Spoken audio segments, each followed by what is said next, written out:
جیسا کہ گفتگو کا سلسلہ تقریر میں اسی موضوع پہ تھا کہ جہاں پہ رسول ارشاد فرما رہے ہیں کہ حسن اور حسین تمہارے امام ہیں، چاہے وہ بڑے ہو جائیں چاہے وہ بڑے ہوں.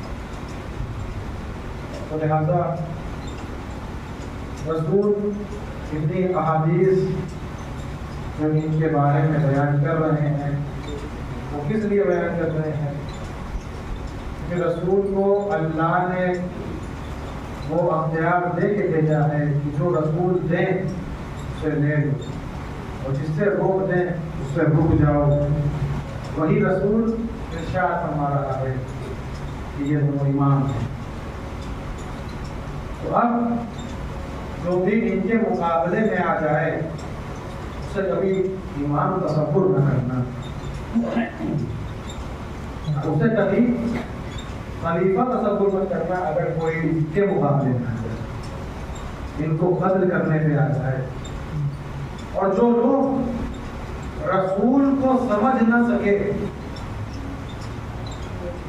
پریشانی یہیں پر ہے کہ جنہوں نے رسول کی حقیقت کو نہ سمجھا تو اقوال رسول کیسے سمجھیں؟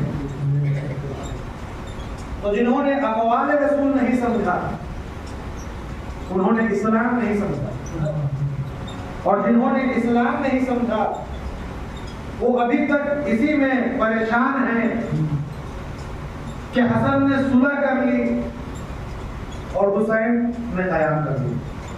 کہتے کیا ہے؟ بہت بڑا ایک عالم دین ہے، کیا کہا کہ حسین کی جنگ اسلام کے لیے نہیں تھی بلکہ دو شہزادوں کی ہے. کیوں کہہ رہا؟ کیونکہ رسول کا قول اس کے لیے حجت نہیں ہے، رسول کو اپنے جیسا سمجھتا ہے. تو لہذا اس نے سوچا کہ جیسی باتیں ہم کرتے ہیں ویسی رسول کرتے ہیں. اگر رسول کی حقیقت اس کے سامنے آشکار ہوتی تو رسول کا قول بھی اس کے لیے حجت ہوتا. تو اب حسن کے صلح کو کچھ لوگ بیعت کا نام نہ دیتے اور کچھ لوگ حسین کے قیام کو شہزادوں کی جنگ لگے. رسول کے اقوال کو نہ سمجھنا ہی گمراہی کا راستہ۔ رسول بتا بھی رہے، دونوں اب طریقے اپنا رہے ہیں، زبان سے ہی بتا رہے ہیں کہ دیکھو یہ لوگ امام ہیں، ان کو پہچانو، کر کے بھی دکھا رہے ہیں، اقوال کیسے انجام دے رہے ہیں کہ جیسے اگر سجدے کی حالت میں امام حسین چل جائیں، سجدے کو طول دے رہے ہیں تاکہ زمانے والے اس فعل سے سمجھیں کہ سامنے والے کی عظمت کیا ہے۔ یہ جتنے بھی افعال رسول ہیں زمانے والوں کو پہچانوانا چاہتے ہیں کہ دیکھو اگر ہم نے کہہ دیا کہ یہ بیٹھے ہیں تب بھی تمہارے امام ہے، یہ کھڑے ہو جائیں تب بھی تمہارے امام ہے۔ یہی وجہ تھی ناطق بن کے اپنے دونوں زلفوں کو الگ الگ کر کے ایک حسن کے ہاتھ میں لیا، ایک حسین کے ہاتھ میں لیا، جب چلنے لگے تو کسی نے کیا خوب کہا تھا کہ کتنی اچھی سواری ہے، کیا کہا یہ مت کہو بلکہ یہ کہو کتنے اچھے سوار ہیں۔ کیوں کہلوا رہے ہیں، کیوں بتا رہے ہیں؟ کئی بار آپ سن چکے ہیں، رسول پہچانوانا چاہتے ہیں کہ پہچانو ان کی عظمت، اور ہم نے ان دونوں کو اپنی مہار ان کے ہاتھوں میں دی ہے، الگ الگ مہار دی ہے۔ تو اس کا مطلب یہ ہے کہ جب بھی کوئی انسان ڈرائیونگ کرتا ہے کسی بھی گاڑی کی، تو دو لوگ نہیں ڈرائیونگ کر سکتے، کیونکہ کوئی کا مزاج الگ ہو سکتا ہے، کوئی کسی طرف موڑنا چاہ سکتا ہے، لیکن رسول نے دونوں کے ہاتھ میں اپنا کنٹرول دے دیا۔ رسول کو معلوم ہے جو حسن سوچتے ہیں وہی حسین سوچتے ہیں، ان کے مزاج میں فرق نہیں۔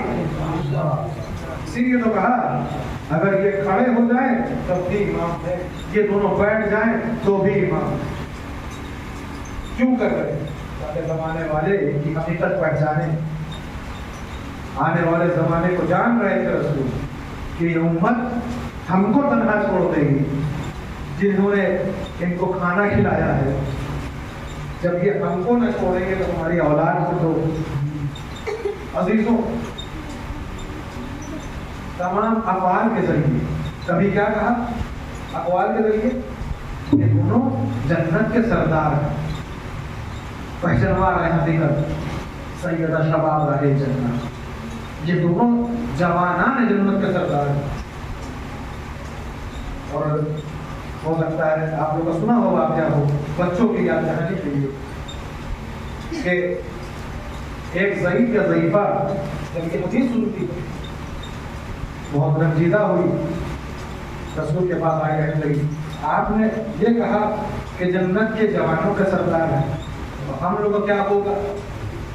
ہم تو بوڑھے ہیں، ضعیف ہیں، ضعیفہ ہیں، کیا ہوگا جب وہ جوانوں کے سردار ہیں؟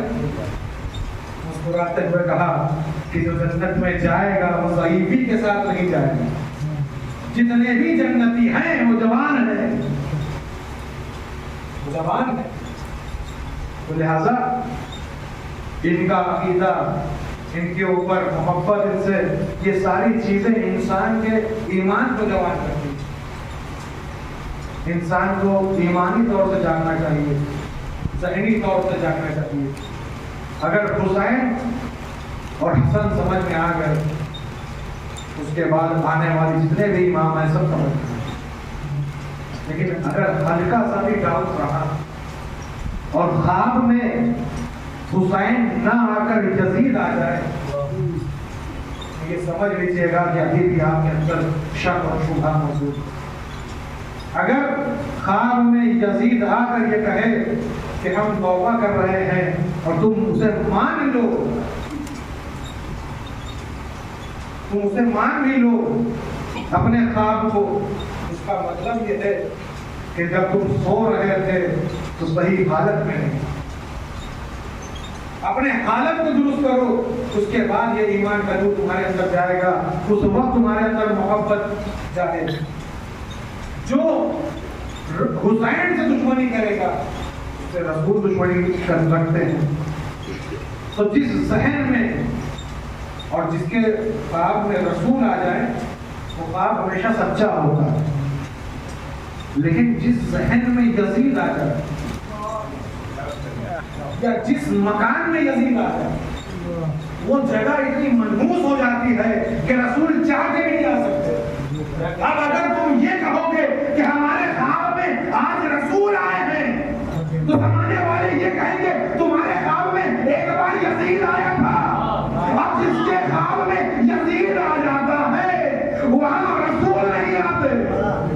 ایک صلوات محمد وآل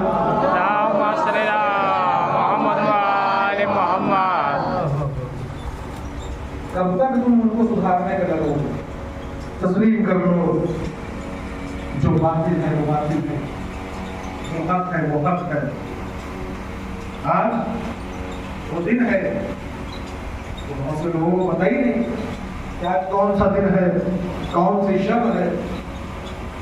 اپنے کو دعویٰ ایمان سب سے زیادہ، لیکن لوگوں کو پتہ نہیں، بہت سی بستیوں میں پتہ ہی نہیں کہ امام حسن کی شہادت کب ہوئی۔ یہ وہی حسن ہے کہ جن کو مدینے کی گلیوں میں رسول لے کے جایا کرتے تھے، اور آج کا مسلمان اسے پتہ ہی نہیں کہ یہ بھی ہوتا ہے۔ یہ کیسی محبت؟ اگر اہل بیت سے محبت بنا اہل بیت کے کوئی انسان جنت کا تصور نہیں کر سکتا بنا محبت ہے۔ آج اس کی شہادت ہے کہ اس کا جنازہ گھر سے گیا ہے اور دوبارہ آیا نہیں۔ وہاں امام حسن کے اوپر حملہ کرنے والے کوئی باہر سے نہیں آئے تھے، کوئی تھی جس کے بارے میں امام حسن نے بتایا کہ دیکھو ہمیں بقیع دفن کرنا، لیکن پہلے ہمیں لے جانا رسول کے ساتھ، تجدید عہد کرنا، اور جب تم جاؤ گے حسین، جب تم جاؤ گے تو کچھ لوگ اذیت کرنے کے لیے آئیں گے، یہ بھی بتایا، لیکن حسین تمہیں صبر سے کام لینا ہے۔ ہاں سمجھو، آج نانا کی بھی وفات ہے اور ایک روایت کی بنا پر شہادت بھی، نوازے کا بھی فرصہ دینا ہے۔ اس گھر کا عالم کیا ہوگا کہ جہاں ابھی رسول گزرے ہوں اور کچھ دن کے بعد رسول کی بیٹی بھی گزر جائے، اور ابھی سیدہ کے دل پہ کیا گزر رہی ہوگی، یا سیدہ سجاد کے دل پہ کیا گزرے گی۔ ابھی تو ہم نے محرم کا غم بھی صحیح سے ختم نہیں ہوا، سفر کا مہینہ آ گیا جہاں حسن بھی ہیں رسول بھی۔ آپ دیکھیں ولادت رسول بھی جب ہے تو ایک امام کی ولادت ساتھ میں ہے، جب رسول کی وفات ہے تب بھی ایک امام کی شہادت ساتھ میں ہے۔ یہ زمانے والوں کو پروردگار بتانا چاہتا ہے کہ دیکھو یہ نبوت بنا امامت کے نہیں۔ امام حسن علیہ السلام زہر دیا، تصور شخص یوسف ایک شخص تھا وائز ذاکر، جو امام حسن کے مسائل پڑھا تھا، بہت سنے مسائل پڑھے۔ ایک دن خواب میں امام حسن آتے ہیں، کہتے ہیں ذاکر تو میرے بہت مسائل پڑھتا ہے، لیکن ایک میرا بہت ہی دردناک مسائل تو نہیں پڑھتا۔ میں تو سارے مسائل پڑھتا ہوں مولا، تب کیا پڑھتا؟ کیا میں یہ بھی پڑھتا ہوں کہ آپ کے جگر ٹکڑا ٹکڑا ہو گیا؟ میں یہ بھی پڑھتا ہوں کہ کیسے ایک بیوی نے آپ کے ساتھ بے وفائی کی؟ میں یہ بھی پڑھتا ہوں کہ جب انسان گھر میں جاتا ہے تو ایک زوجہ کے ذریعے سکون پاتا ہے، اس کی خدمت کرتی ہے زوجہ، میں پڑھتا ہوں۔ لیکن امام حسن کی زوجہ ایسی تھی کہ جو امام حسن کو اذیتیں دیا کرتی تھی، میں یہ بھی پڑھتا ہوں۔ میں یہ بھی پڑھتا ہوں کہ امام حسن کا جنازہ جب گیا تھا تو کفن سفید تھا، جب واپس آیا تو کفن لال ہو چکا تھا۔ میں یہ بھی پڑھتا ہوں کہ دفن ہونے سے پہلے تیروں کی بارش ہوئی تھی۔ عزیزوں کا یہ سارے مصائب اتنے سخت مصائب نہیں ہیں، ایک مصائب ایسا ہے جو سب سے زیادہ سخت ہے۔ وہ کون سا مصائب ہے مولا؟ مجھے نہیں معلوم۔ تجھے نہیں معلوم؟ مدینے کی وہ گلی کی تجھے نہیں معلوم؟ اس گلی کو یاد کر جہاں پر میں کھڑا تھا، میرے سامنے میری ماں کھڑی تھی اور اس کے اوپر جلتا ہوا دروازہ گرایا جا رہا تھا اور ایک چھوٹا سا بچہ یہ ماجرا دیکھ رہا تھا اور میری ماں آواز دے رہی تھی، اے فضا مدد کو آؤ، اے فضا مدد کو آؤ، محسن شہید ہو گیا۔ عزیزوں، امام حسن کا جنازہ تیار ہوتا ہے، سب رخصت ہو لی، جب چلا ہے جنازہ جنت البقیع کی طرف، لوگوں نے روکا۔ وہ سارا واقعہ آپ کو معلوم ہے، تیروں سے بارش کی گئی، جب تیر لگ رہے تھے امام حسین دیکھ رہے تھے، لیکن امام حسین وہاں پر ایک کام کر رہے تھے۔ عزیز تصور شرط ہے، وہ کیا کون سا کام تھا؟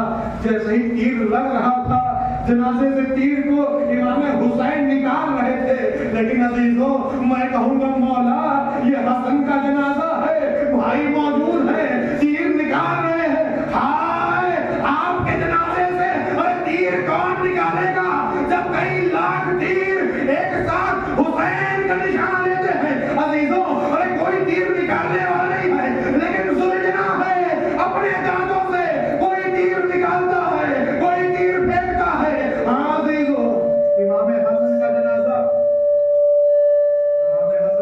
جب آیا واپس، تو اس جنازے کو دیکھتے ہی جناب زینب بے ہوش ہو جاتی ہے۔ جیسے ہی بے ہوش ہو جاتی ہے، قرآن بچ جاتا ہے، یہ بھیا اے بھیا میں نے تو سفید کفن کیا تھا، یہ سرخ کفن کیسے ہو گیا، یہ سرخ کیسے ہو گیا؟